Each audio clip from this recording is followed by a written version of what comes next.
Merci, Monsieur le Président, Madame la Ministre, chers collègues. Le groupe démocrate a voulu, fort à propos, inscrire à l'ordre du jour de sa niche parlementaire ce texte tant attendu, notamment des apiculteurs et de nous tous.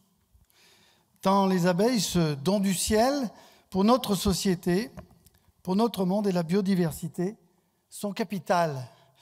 Cet avis unanimement partagé a permis son adoption sans modification grâce à l'excellent travail de pollinisateur, si vous me permettez l'expression, de notre rapporteur Michaël Cosson.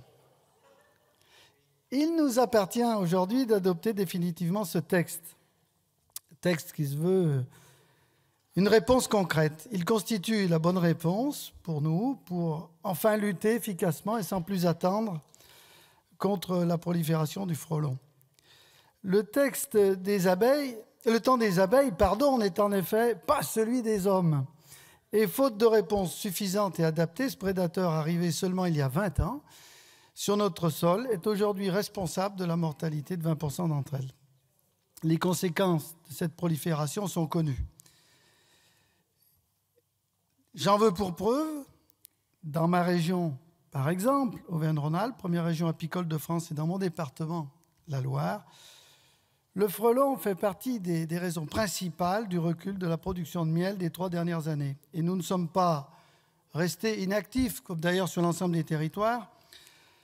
Ma région comme ailleurs, des plans nationaux et de nombreuses actions territorialisées de lutte contre le frelon asiatique ont été menées.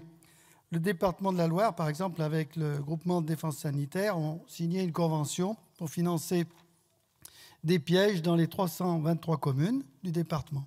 Donc les maires ont été associés et ont fait remonter un certain nombre d'informations pour cartographier la présence sur le territoire.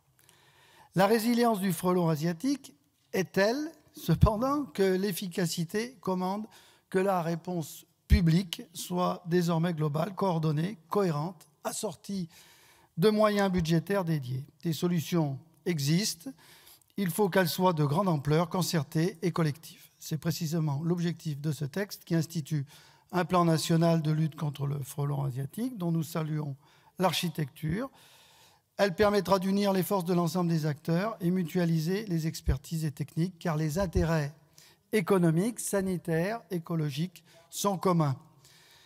Comme nous saluons également l'instauration d'un droit à indemnisation qui sécurise le régime actuel pour les exploitants agricoles, deuxième objectif de ce texte. Il va sans dire que ce plan est une première étape.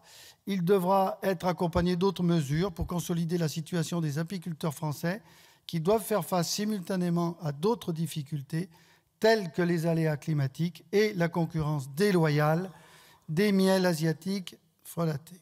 Vous l'aurez compris, notre groupe, le groupe Les Démocrates, votera sans réserve et sans modification ce texte, témoignage de son engagement aux côtés d'une filière d'excellence. Je vous remercie.